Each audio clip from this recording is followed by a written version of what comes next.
أعوذ بالله من الشيطان الرجيم بسم الله الرحمن الرحيم الحمد لله رب العالمين وصلى الله على سيدنا محمد وآله الطاهرين اللهم صل على محمد.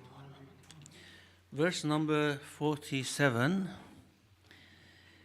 أعوذ بالله من الشيطان الرجيم ويوم نسير الجبال وترى الأرض بارزة وحشرناهم فلم نغادر منهم أحدا. The day we shall set the mountains moving, and you will see the earth in full view. We shall muster them, and we will not leave out any one of them. Now, this verse and the following two verses talks about the destiny of people after the destruction of the adornment of this life. If you remember, at the beginning it was said that إِنَّا جَعَلْنَا مَا عَلَى الْأَرْضِ زِينَةً لَهَا. We made whatever is on the earth an adornment to try them to see who is best in conduct. And then we had the story of the two friends, two companions, who were talking about, again, adornment of this world, how they should view these things. And then Allah said the example of this world is, the parable of this world is like the water falling from the sky, and the vegetation of the earth mixes with it, swells and sprouts, but soon it will become chaff and would be destroyed.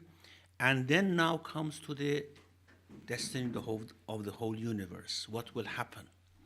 So it is quite in line with what was being discussed from the beginning up till here.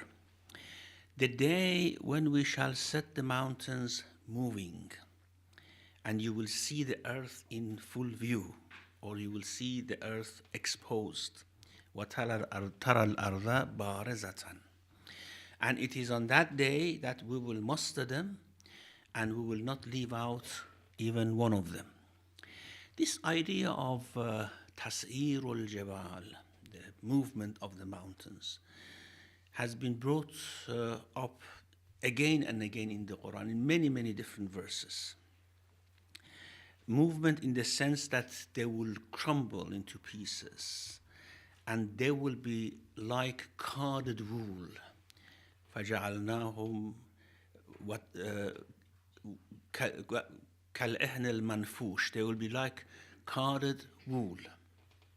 And the earth will be without any hills, any mountains. It will be just a very quite plain surface. It will be like قَاعًا صَفْصَفًا, just like a huge hole of quite plain and level thing. About the resurrection day, many people think that when this world ends and resurrection comes, the whole universe will disappear. And they think that the life there is an absolutely spiritual life. There is no matter. Now, this idea is in direct opposition to what the Quran tells us about the Day of Judgment. The universe would not disappear. There will be changes. The stars will fall apart, the sky will be torn apart, and all these things, but that doesn't mean that it will disappear. The earth will change, of course. And since human beings are on the earth and are buried on the earth, and their parts should come together again, their limbs should come together again, their bones, and even if nothing is left but a cell, it should be cloned, and that cell is still on the earth. So the earth is the plane on which we are resurrected. It may undergo huge change, as the Quran says, but it does not disappear. يَوْمَ تُبَدَّلُ الْأَرْضُ غَيْرَ الْأَرْضِ وَالسَّمَاوَاتِ. The day when the earth will be changed into a different earth, and the heavens would change into different heavens. The skies will change into different skies. What sort of universe will we have? We don't know. Whether all humans, after being resurrected on the earth, live on the earth, we don't know. They may go to other planets and live there. The paradise is as big as the whole universe. As in a couple of verses in the Quran, it is said, the paradise is as big as the whole universe. أَرْضُهَا كَأَرْضِ السَّمَاءِ وَالْأَرْضِ. It's as big as the whole universe. So probably not everyone lives on the earth.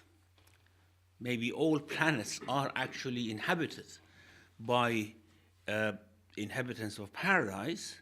However, that doesn't mean that they are disconnected with each other, or paradise is a sort of scattered planets here and there. The type of life would be very different. The arrangement of the universe will be very different. The arrangement of the whole topography of the earth will be different. And it is stressed here to tell us that the earth will not act based on the laws that it is acting now. Because now the mountains have a huge function. As Allah says, it's just like the nails which has kept the earth in place. وَجَعَلْنَا الْجِبَالَ أَوْتَادًا. The stability of the earth. If we are not always shaken on the earth, it's because of the mountains. But this whole rule will change. This whole arrangement will change. There is no need for mountains anymore. When there's no need for mountains anymore, it means that we are expecting to live on a completely different earth, in a completely different universe. A universe which is not governed by the laws that it is governed now. And of course we have to expect that, because that world is a completely different world. We actually return to the origin of life, to the origin of the world. In many traditions we have that everything in this universe, everything in this life, whether spiritual or physical, has originated from paradise. Originated from paradise. Now, then it goes back to the state it was. So, يَوْمَ نُسَيِّرُ الْجِبَالِ, the day when we shall set the mountains moving. Moving in the sense that, as I said, they are exploded into pieces, and you see that they are all in the air. The atoms, the molecules, the small pieces of the mountains you see on the earth. Now, we have many other verses. For example, in Surah Tur, we have يَوْمَ تَمُورُ السَّمَاءُ مَوْرًا وَتَسِيرُ الْجِبَالُ سَيْرًا. The day when the sky wills violently, just moves up and down, just like waves that you see in the oceans. The sky will become like that. As I said, the whole order of the universe will change, and you will see the earth and the mountains move with an awful motion. وَتَسِيرُ الْجِبَالُ سَيْرًا. Or in Surah Waqi'ah we have وَبُسَّتِ الْجِبَالُ بَسًّا فَكَانَتْ هَبَاءً مُنْبَثًّا. The mountains are ground to powder, and they become like a scattered dust. As I said, تَكُونُ الْجِبَالُ كَالْإِحْنِ الْمَنْفُوشِ. The mountains will become like carded wool. Now, carded wool scatters in the air, and this is how it becomes. The mountains will be scattered in the air in small, very small pieces of dust. فَكَانَتِ الْجِبَالُ كَثِيبًا مَهِيلًا. As we have in Surah Muzammil, you will see it's like heap of running sand. And then, of course, that would disappear eventually. So, a warning about what is going to happen. This universe is not going to continue the way it is forever. At one point, when, of course, Allah has completely concealed the time of that moment, this universe will start to disintegrate. The stars, the planets, they will lose this system of gravity which is now between them. It will change. And then, of course, great changes on the earth. First of all, the mountains you will see disappear. ترى الأرض بارزة. It means that you can see where you stand from where you stand, you can see the end of the earth. If you, of course, if your eyesight allows it, which apparently our eyesight on that day will increase phenomenally. And as is mentioned in other verses, أبصر بهم وأسمع. How sharp are their eyes on that day? How sharp are they hearing on that day? So, ترى الأرض بارزة may mean that you can see the whole earth. Where you stand, you turn, you can see the whole earth around you. It is completely exposed. It's in full view of you. It alludes to two different things. One is that the earth will become a completely level plain. قاعا صفصفا. لا ترى فيها عوجا ولا أمتا. You would not see any turn or anything like that. No up and down on the earth. You cannot see. It would become a complete level plain. And then you can imagine how people are all gathered in that great gathering of the Day of Judgment on this huge plain, which is completely level. And everyone can see to the extent of the end of the horizon, so to speak. So, وَيَوْمَ نُسَيِّرُ الْجِبَالِ وَتَرَى الْأَرْضَ بَارِزَةً. And it is on that day that we muster them. So, the gathering, the mustering of human beings, the bringing back humans to life will happen after the change has come to the universe. The universe is completely changed, a different universe. يَوْمَ تُبَدَّلُ الْأَرْضُ غَيْرَ الْأَرْضِ وَالسَّمَاوَاتِ. You would see the earth is changed into a different earth. The skies are changed into different sky. يَوْمَ تُبَدَّلُ الْأَرْضُ غَيْرَ الْأَرْضِ وَالسَّمَاوَاتِ. And then وَبَرَزُوا لِلَّهِ الْوَاحِدِ الْقَهَّارِ. Then they are exposed. They are coming to before Allah, the compelling, the one. So, on that day, حَشَرْنَاهُمْ, we gather them. Now, this hashr, gathering, happens when after something is scattered. And since human race is scattered on the earth,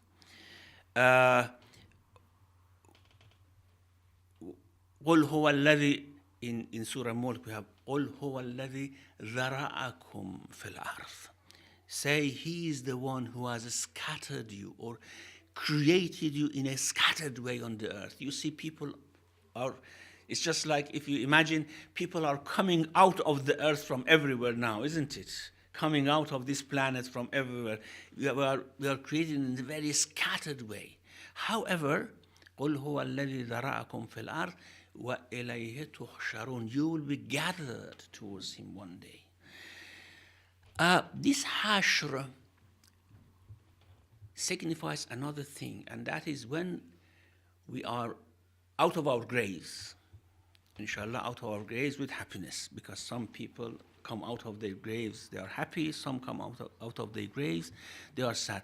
When we are out of our graves, we do not stand where we are. The hisab is not where we are. The different stages of the Day of Judgment passes when we are all gathered in one huge plain and all the human beings are together. يُبَصَّرُونَهُمْ. They all see each other. We make them to see each other. So we are all together on that. This hashr signifies this. فَلَمْ نُغَادِرْ مِنْهُمْ أَحَدًا. We would not leave one person behind. Now, there are some people who believe that certain individuals are not good enough mentally, spiritually, to be gathered or to be resurrected on that day.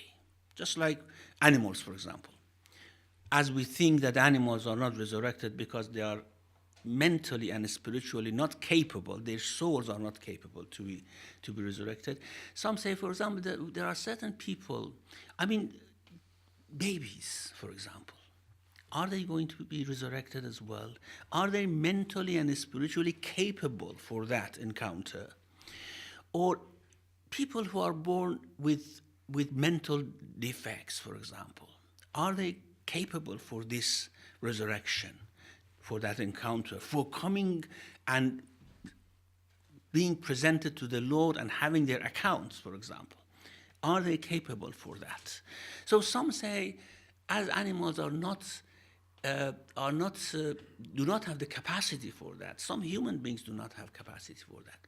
Now, there are two things here. First of all, about animals, we assume certain things about animals which are quite sort of arrogant and full of ignorance, because we are not familiar with their world.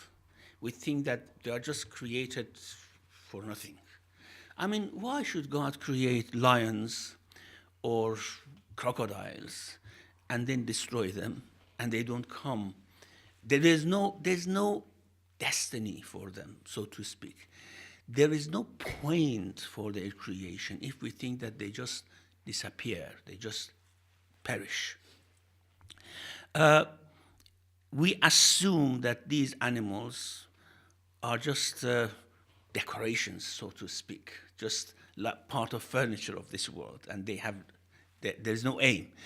And when we read this verse, for example, أَفَحَسِبْتُمْ أَنَّمَا خَلَقْنَاكُمْ عَبَثًا, have you thought that we have created you for vain?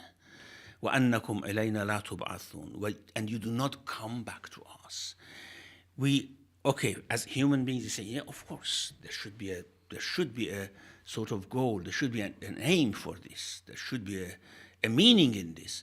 But when it comes to animals, we think that no, there shouldn't be anything. There is no meaning in that. It's just vain. They are created in vain. Just as I said, just for play, for entertainment, God has created them.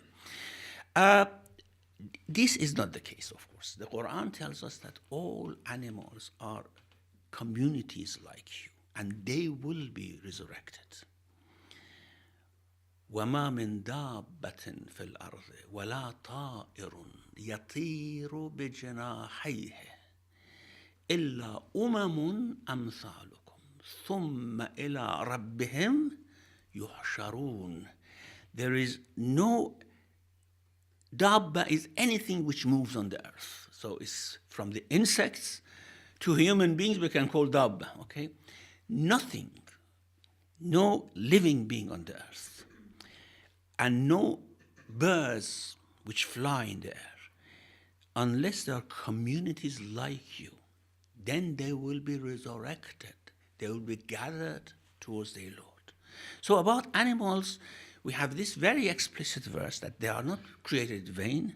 What is their destiny? How are they going to be judged? Are they going to be judged at all? Is the resurrection only for judgment, as is for human beings? It's judgment day for human beings. But what about for other beings? Is it a judgment day, or is something beyond that? Judgment for human beings, because of course we are somehow being created by our actions in this world. But maybe there are some other beings who are upgraded in a different way when it comes to resurrection, like angels. Angels have resurrection as well. Is the judgment day for angels as well? We know that angels are quite fearful of that day of resurrection, as we have in Nahjul Balagh. Amir al-Mu'minin says that the angels are all in fear about the day when it comes and everything changes. We know the angels would die on that day, and then they are resurrected again, come back to life. Now, their coming back to life is certainly different from our coming back to life. The purpose of this upgrade, or the procedure of this upgrade, because resurrection is an upgrade of creation.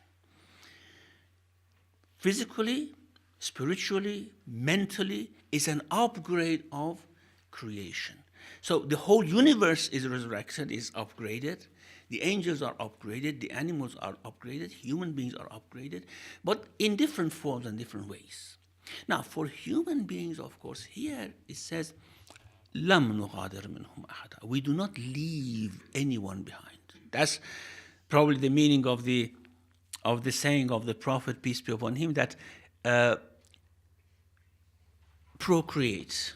Because on that day I'm going to boast about the number of my ummah, even with aborted babies, with babies who had miscarriage, for example, and they were aborted. They did not come to this life alive, but of course they were alive in the wombs of their mothers for a while. Even with them, I will boast that this is the number of people who are the number of my community. And that boasting, of course, is not a sort of arrogant boasting. It is boasting against the shaitan, isn't it? That, look, how many you swear that you are going to somehow misguide all the children of Adam, except, of course, Mukhlasin, which you knew that you couldn't do that. But look what number of them have come towards guidance, have come back to God. So this boasting is like that, not, for example, boasting over other prophets, that the Prophet of Muhammad sallallahu alaihi wasallam, for example, boast over Jesus Christ about the number of their ummah. This is what we understand from this.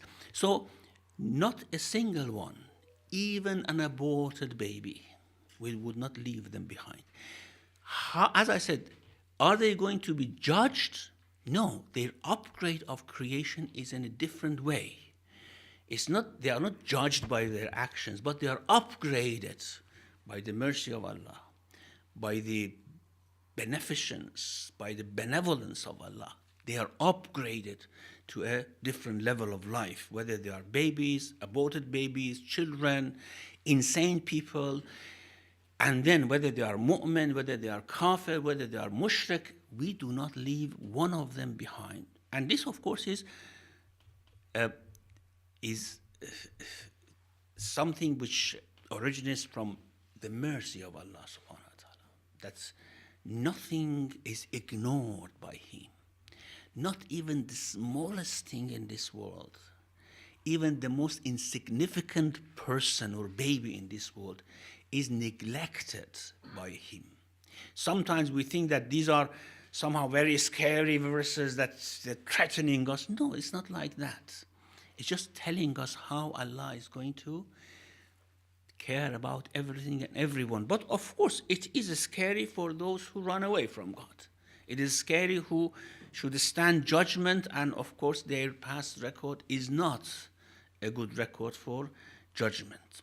So, وَيَوْمَ نُسَيِّرُ الْجِبَالِ وَتَرَى الْأَرْضَ بَارِزَةً وَحَشَرْنَاهُمْ فَلَمْ نُغَادِرْ مِنْهُمْ أَحَدًا. The day we shall set the mountains moving, and you will see the earth in full view, as we explained. We shall muster them, and we will not leave out any one of them. وَأُرِضُوا, verse number 48, وَأُرِضُوا عَلَى رَبِّكَ صَفًّا لَقَدْ جِئْتُمُونَا كَمَا خَلَقْنَاكُمْ أَوَّلَ مَرَّةٍ بَلْ زَعَمْتُمْ أَن لَّن نَّجْعَلَ لَكُمْ مَوْعِدًا. They will be presented before your Lord in ranks. Safa. Certainly, this is now an address to the mushrikun who were denying and who were disregarding the call of the Prophet. So from that very general and universal statement of how resurrection is going to happen and how everyone is going to be presented before their Lord, Safa, in ranks, then the address comes back to the mushrikun. لَقَدْ جِئْتُمُونَا كَمَا خَلَقْنَاكُمْ أَوَّلَ مَرَّةٍ. Certainly you have come to us just as we created you in the first place. Rather, you maintained that we shall not appoint a tryst for you. بَلْ زَعَمْتُمْ أَن لَّن نَّجْعَلَ لَكُمْ مَوْعِدًا. Now, أُرِضُوا عَلَى رَبِّكَ means that وَأُرِضُوا عَلَى رَبِّكَ صَفًّا means that on that day you are exposed before your Lord. Exposed in the sense, this ard, or being sort of presented. Of course, we are all present in the presence of the Lord now as well. This makes sort of everything which is inside our hearts, inside our souls, it will become exposed to the Lord. And then, to certain degrees, exposed to others. Of course, Allah would conceal for mu'minun many things. But for those who have no care for their sins in this world, their sins will be exposed as well. A mu'min who cares about not sinning, and if sins, repents, something like that, those sins are not exposed to others. Will become like glassy sort of creatures. Everyone can see through us, but spiritually, of course, not physically. Everyone can see through us, especially our understanding, our feeling that God is seeing through. Now, of course, we have that knowledge as well. We have the knowledge that God is seeing through us. We are glassy for God as well, now, even now. And He can see through. But this is a knowledge. This is not experience. This is knowledge. We know it, but we have not been exposed to the experience. This is very different. We know we die, okay? But we have not experienced death. We know that, for example, calamities may come from all different directions, but we are not experiencing it yet. When we experience it, it will be quite different. Now, we know that we are all exposed to the Lord, but we have not experienced the knowledge, the experience of it. We have not lived the experience. We have the knowledge, we have not lived the experience. This is called Aynul Yaqeen. Now, if we have the highest level of faith, we have Ilmul Yaqeen. We have certainty that God is seeing through us. God is aware of everything in our hearts. We have Yaqeen in that, okay? But that is not Ilmul Yaqeen. That is Aynul Yaqeen. You experience it, and that is awful. I mean, awful in the sense that if you see yourself exposed either to God or to everyone, of course, the most shameful aspect is being exposed to God, the Creator. Then, of course, to others based on different levels of the way the life goes. So, وَأُرِضُوا عَلَىٰ رَبِّكَ صَفًّا. Now, Safa, the exegetes have given two different meanings for this Saf. Saf means, of course, a long queue of people. Some exegetes say that this Safa means Safan Wahida, in one line. So everyone is now equal there. However, this not only doesn't agree with other verses of the Quran, it doesn't agree with many traditions that we have. So it means sufufan, in different ranks. You are exposed to your Lord in different ranks, and Allah would treat each rank according to what they deserve and according to what they are. For example, if the faithful are exposed, they only see the mercy, the forgiveness. They feel the pleasure of Allah's looking at them, talking to them. If this exposure is for criminals, is for guilty, then that is a quite completely different experience, this exposure to Allah's presence. It is a painful, shameful, regretful sort of exposure that they feel. You see, all of us will meet Allah. Ya ayyuhal insan innaka kadihun ila rabbika kathan famulaqi. O man, regardless whether you are mu'min, kafir, whatever, you will meet your Lord. And this is that point of meeting, actually, when you are exposed. And then that meeting may be quite pleasurable, very pleasing, may be quite painful, may give us the highest degree of regret when this meeting will come. All of us come to an understanding of God. That's the meaning of meeting. But of course, there are different experiences and different feelings. وَأُرِضُوا عَلَى رَبِّكَ صَفًّا. Now, the address now goes to the disbelievers. You have come to us. لَقَدْ جِئْتُمُونَا. Now you are back. I sent you, you were free, independent, you felt that you don't need me. You did whatever you did with my power, with my bounties, with my blessings, you did it. Now you have come back. And you have come back the way I created you. When I created you didn't have any property. You didn't have anyone to help you. You were weak. You were completely at my discretion. Of course, a baby has, especially when it is created in the womb, completely at Allah's discretion, how He wants to create them. Now you have come back like this. In other verses, we have more detailed explanation of this. لَقَدْ جِئْتُمُونَا فُرَادًا. Now you have come back to me alone. In that world, you were thinking that, oh, I have family, I have community, armies, whatever. Now you have come. You are not alone.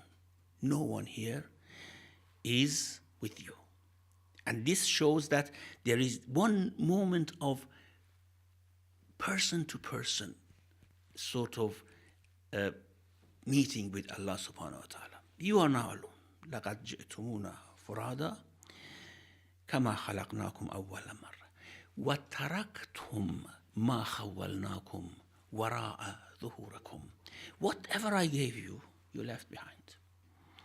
You had property, you have wealth, you had power, whatever, you have left behind. Now you have come to me. You are now alone. وَتَرَكْتُمْ مَا خَوَّلْنَاكُمْ وَرَاءَ ظُهُورَكُمْ وَمَا نَرَى مَعَكُمْ شُرَكَاءَكُمُ الَّذِينَ زَعَمْتُمْ أَنَّهُمْ فِيكُمْ شُفَعَاءَ. I don't see those associates you thought that they are going to intercede for you. I don't see them. Where are they? So this is how this encounter will happen. So لَقَدْ جِئْتُمُونَا كَمَا خَلَقْنَاكُمْ أَوَّلَ مَرَّةٍ. The way I created you, you were nothing. You were weak. You have come to me just like that. And of course, if we realize we are like that forever, no matter what position we attain in paradise, we are just weak. We are no one. We are nothing. بَلْ زَعَمْتُمْ أَلَّنْ نَجْعَلَ لَكُمْ مَوْعِدًا. You know why you did all those things that you did? You know why you did all those mischief? You know why did you turn away? Why didn't you take heed of the message that I sent to you? Because you were of the wrong opinion. That زَعَمْتُمْ, you maintain that we shall not appoint a tryst for you. This supposition is in itself a sin for a human being, because first of all, it's disbelief in God. Secondly, even if someone believes in God and thinks that this is not going to happen, it means that it is ridiculing the wisdom of Allah subhanahu wa ta'ala, that why Allah has created us. In a way, it means أَفَحَسِبْتُمْ أَنَّمَا خَلَقْنَاكُمْ عَبَثًا. Have you thought that we have created you in vain? وَأَنَّكُمْ إِلَيْنَا لَا تُرْجَعُونَ. وَأَنَّكُمْ إِلَيْنَا لَا تُرْجَعُونَ. And you do not return to us. If this return is not, if this resurrection is not there, then of course we are somehow ridiculing the wisdom of Allah subhanahu wa ta'ala. So you know why you did all these things that you did, why you turned away? Because you were of this opinion. بَلْ زَعَمْتُمْ. You maintained, you supposed, أَلَّنْ نَجْعَلَ لَكُمْ مَوْعِدًا. We are not going to set a point where you will come back to us and where we meet again. And then something dramatic happens after this gathering, this sort of presence before Allah subhanahu wa ta'ala. Then comes things which are even more difficult for mujramoon, not for believers. For believers, everything is pleasant. there. وَوُضِعَ الْكِتَابِ, and the book will be set. And this verse, inshallah, we'll discuss it next week, because we have to discuss what this kitab is and the rest of the matters, issues which are mentioned in this verse, inshallah. وَصَلَّى اللَّهُ عَلَى مُحَمَّدٍ وَعَلَيْهِ الطَّاهِرِينَ. Allahumma salli ala. Thank you much indeed, Sheikh. Very frightening kind of. Is it frightening? Unless not, if you are mu'min, then I'll save that, inshallah. Inshallah, we are all mu'min. Okay, so brothers, sisters, we have got now floor open for 15-20 minutes. Any brothers, sisters want to? Yeah, can you pass a mic to Ali there, somebody?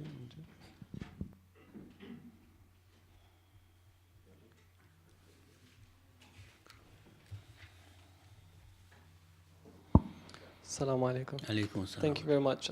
My question is a bit unorthodox about the Christian belief in the rapture.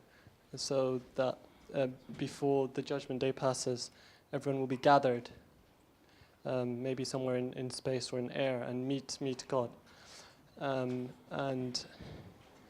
the question is, from what you've explained, where obviously the mountains disappear and the sky is open, and the hash where everyone is gathered together. I always thought that the rapture was something completely made up, and I just wanted to know your views about it, and if it could have at least some elements in truth. What is rapture? I don't know exactly what rapture means. So like the Roman Catholics and the Orthodox Christians don't believe in it, but it's been popularized based on the 4 Gospels in the Bible, where it says that you will all be resurrected to God, and they will literally be elevated, caught up, or taken away. So in popular, when people want to dismiss this theory, they say basically Christians believe that aliens will come and take all the good people and take them to another planet, which is heaven. That's the way that it's dismissed to mock the theory. Well, this is not in the gospel, of course. This is what ordinary people may want to explain it. But we have to know, of course, the elements of what the Quran mentions about the hereafter are somehow scattered in the words of Jesus as we read it now as well. So there are certain elements which we find it comforting with the Quran and agreeable with the Quran. We accept that. There are certain elements which are not, or are not mentioned at all, are ignored completely. Then we have to refer to the Quran to build up the whole theory. But certainly, this explanation of aliens and such things has no basis. What happens in the Day of Judgment to the universe, whether we call it rapture or whatever, it is something which Quran emphatically emphasizes. That's the stars will scatter, the sun will go dark, and the heaven will be torn apart, and all these things which are mentioned, meaning that the universe will undergo a new phase of development, so to speak. And if Christian theology talks about that, well, that's somehow in agreement with the Quran. Yeah. Thank you. Any sisters wants to develop further on this one? Any brothers? Yep. Just a minute. Let's get the mic. Assalamu alaikum. Alaikum salam wa rahmatullah. Our passage on the Sirat al-Mustaqim will happen after we are before God, Farada. Is that right? Or yes, that's the one of the most final stages where people actually go to paradise or are somehow left behind, cannot go to paradise. Yes, we have actually many things happening after this meeting. And this meeting means that you reach a level which you find a new understanding of God, which is like meeting Him. Of course, we cannot meet God because He's not a person to meet. We reach that. يا أيها الإنسان إنك كادح إلى ربك كدحا فملاقيه فأما من أوتي كتابه بيمينه. So even even giving the books to people, even the judgment which comes after the books, all this happened after this meeting, and the Surat, of course. Thank you. Any sisters? Yes, Bismillah. I just want to reconcile, because Allah subhanahu wa ta'ala is outside space and time. Yes. So how do we reconcile the fact that that day of judgment will be an appointed time, at a certain time? So if he's not bound to time. You see, you have an understanding of God now that you didn't have when you were a baby in the womb, isn't it? You do, isn't it? Now, that means you have come closer to God. God is not bound by time. You are bound by time. Your knowledge comes over time. The same thing on the Day of Judgment, of course. That meeting is a stage in our progress of knowledge that we can somehow apprehend God in a way which is not possible for us now. Even it's not possible for us when we die in Barzakh. It's not possible. It's only possible there. But we are bound by that time. God is not bound by that time, of course. So we are always bound. Even after we go to paradise, we are bound by time. And the manifestations that we receive from Allah subhanahu wa ta'ala there, which is the great pleasure in paradise, of course, is still bound by time. We have to progress in time.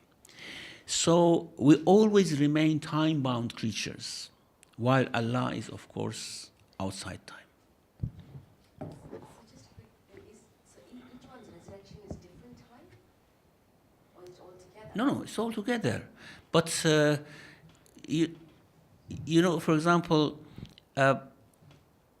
we have to reach a certain age to have certain understanding.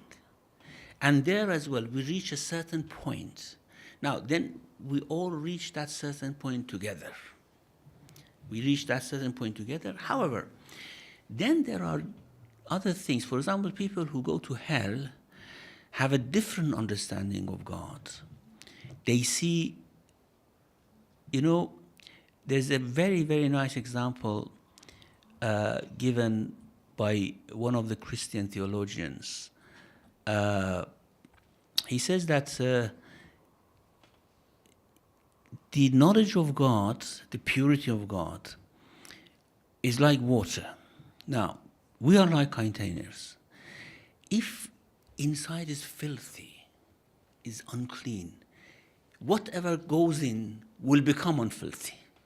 So their understanding of God is based on their own unclean and impure soul. No matter how many blessings of God goes in, it is turned by their soul into evil. Just like we turn the blessings of God into evil in this world, isn't it? It's turned into evil. Now, for the pure ones, it's different. That purity remains and makes them grow. So although we all meet God at one point, but our experiences will be different. And then for the people of hell, coming out of hell, going to paradise, it takes a long time to change that soul into a purer soul so that the purity would not be polluted with the impurities.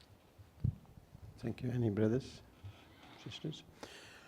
Shaykh, is it possible to have some kind of a timeline? For example, when every soul is dead and we are all dead, and then, so how long before we get resurrected that the whole universe starts changing, and then once the universe has changed into a certain form, then I suppose a bugle will sound and will all be raised. So what are the some kind of... You know, the Quran speaks about two blowings, okay? One blowing puts every living being to death. Humans, angels, jinn, every living being. Every living being in Barzakh, not here. Of course, everyone here is dead already, okay?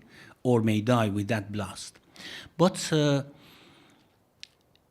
when that blast comes and every soul dies or goes unconscious, then the universe starts to change. In fact, that blast, first of all, kills every soul, and then disrupts the whole order of the universe, changes everything, destroys everything.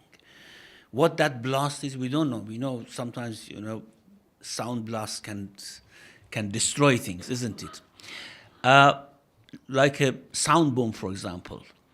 It destroys everything. But as soon as that blast comes, the change in the universe starts. Now, we are asleep or dead or unconscious at that time, and this is a mercy of Allah. No soul can tolerate that change. No soul. Except a few that Quran mentions, but doesn't mention who those souls are.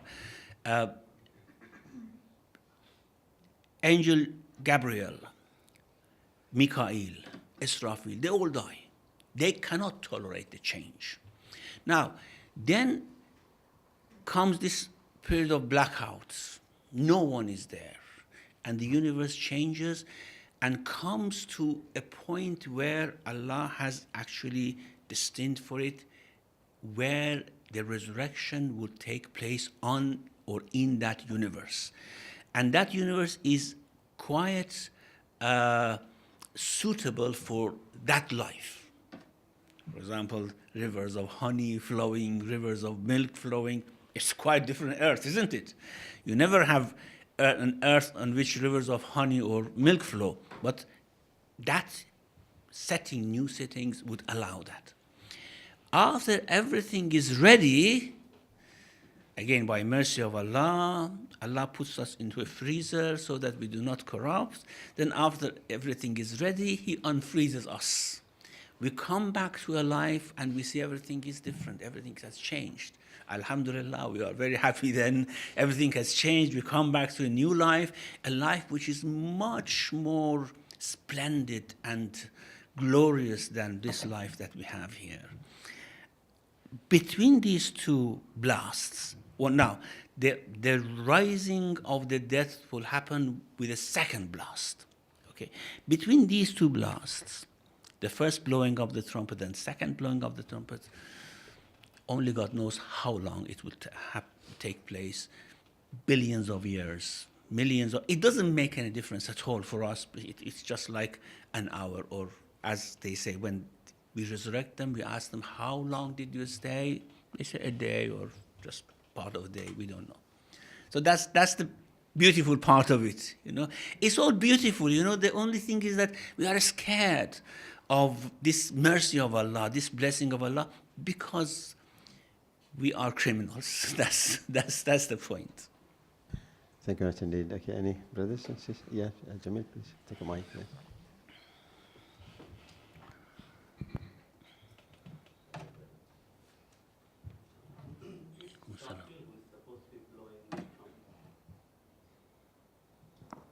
Israfil was supposed to be blowing the Trumpet. You said he will die as well? And Yes. the whole lot? Yes. After he blows into the trumpet, he dies. Yes. Poor chap. He's been sitting down apparently for a long time now, alhamdulillah. Yeah, apparently he's been sitting down ready to blow. And He doesn't will know die. when this comes. Ah, yes. Now, this is the most powerful angel, That is why it can, when we say blowing into trumpet, means this angel actually brings about all these things, starts this change. And then he himself cannot tolerate the change. It's a suicide blowing. It's a suicide blowing. MashaAllah. You mentioned about about the animals, and there is a reason for them to have been created or whatever, because I think I missed that, but you said that they're not being created futile or whatever. So there was obviously a reason for them and whatever. But there is no judgment for them either, because obviously... No, we don't know. Maybe there is judgment. We have some traditions that even 2 deers will be judged about one of them hitting the other with its horn, for example. So, wow, we don't know. We don't know anything about animals, actually. We think that they cannot speak, they cannot understand, but the Quran says differently. When Sulaiman says, "Ullimna mantiq at-tayr," we are taught the language of the birds, means they have language. Of course, we don't know their languages. And certainly the birds in Britain speak in a different language than the birds in Iran or in, I don't know, maybe. We have no knowledge of the world of animals.